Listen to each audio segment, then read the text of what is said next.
Hi guys, I'll start with the good news. So Saturday and Sunday I was very tired and I felt very heavy. So it was back to like a state I'd been maybe a month and a half ago or two.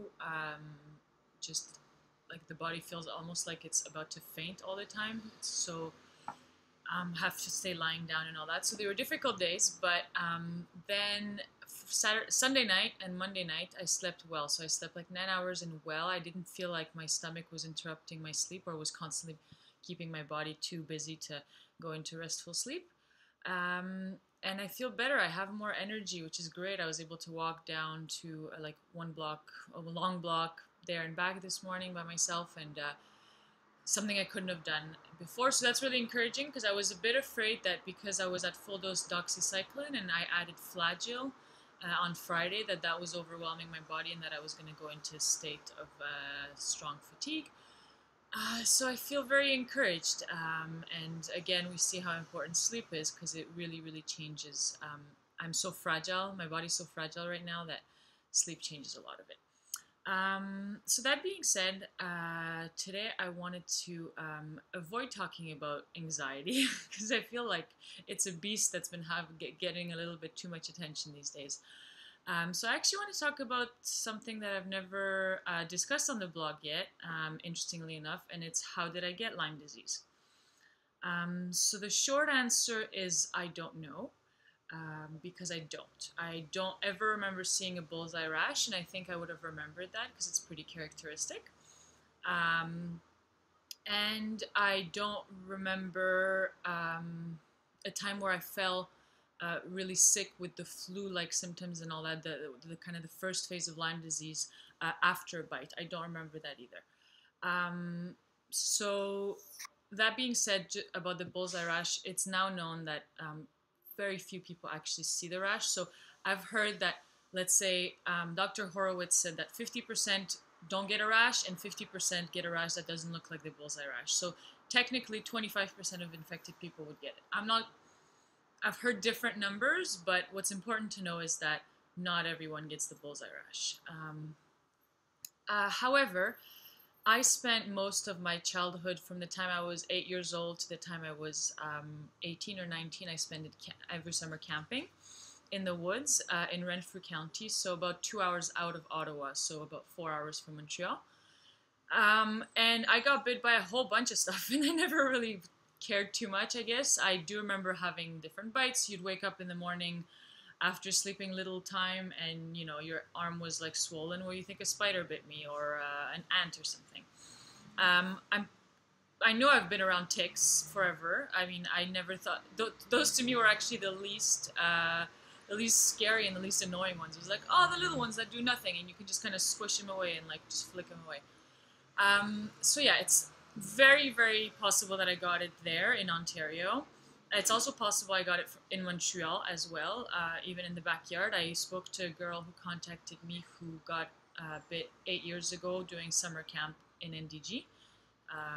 She was a volunteer there, or animatrice, bref. Um, and I traveled with my parents to the Maritimes when I was a teenager. And then we traveled to Gaspésie. We traveled, which is quite north, but I mean, Lyme disease exists in New Brunswick and so and Nova Scotia, and so yeah, it's there as well. And we also went to the States to go to the beach, to Maine and to New York, and so a lot of occasions for me to get Lyme disease in places that are known to be endemic and that will soon be known to be endemic.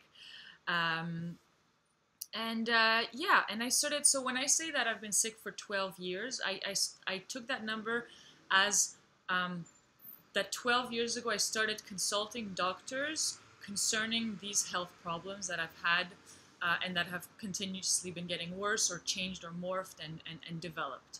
And so it is certain that 12 years ago, the problem that I have now, which is Lyme disease and co-infections, was there. I started getting quite sick in terms of, I started getting anxiety a lot in 2001, 2002. And this was right after a trip that Jan and I, our first long trip to Europe together. So it's also possible that I got bit in Europe.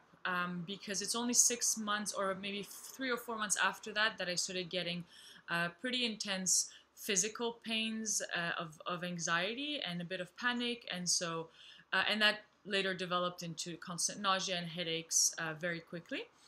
And then I started consulting doctors. So, is it that some stressor happened? I mean, travel is always very interesting because it opens you up to so many possibilities about your life and life in general. And so I know that there's a lot, I was going kind of through a lot around that time, and I was almost 20 years old. And so it's just a time where a lot of things happen. So was that enough of a trigger to kind of break down my immune system or weaken it so that I started getting more sick? Or exactly what happened, I probably will never know.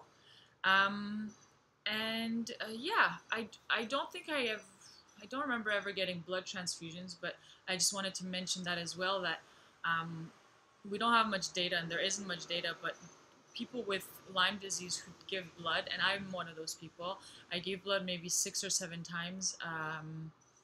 Back like between 8 and 9 and 10 years ago, when I was actually still okay enough, because recently I was just my iron was always too low, and or I'd always taken an Advil or something was happening where I wasn't able to give blood anymore. I was just too weak.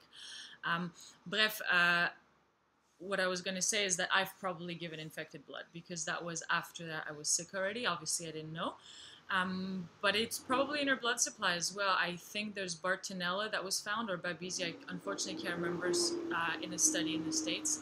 Um, if you look it up, you'll find all the info you need.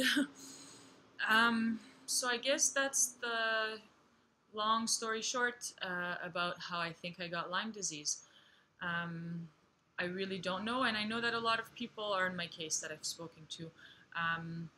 The one girl I mentioned that got bitten, and she remembers specifically the tick, and she only found out she had Lyme disease. She got sick right away, actually, and was sick for a few years, and then only found out that what a tick was and what Lyme disease was when her dog got bit earlier this year or last year. And she said, that's what bit me, and that's what I got sick of. So, again, a little anecdote as to how veterinarians are better equipped for this, because they're the ones who directed her to it being a tick and the whole Lyme disease thing. So yeah, I think that's all I had to say about how I got it. Yeah, ciao.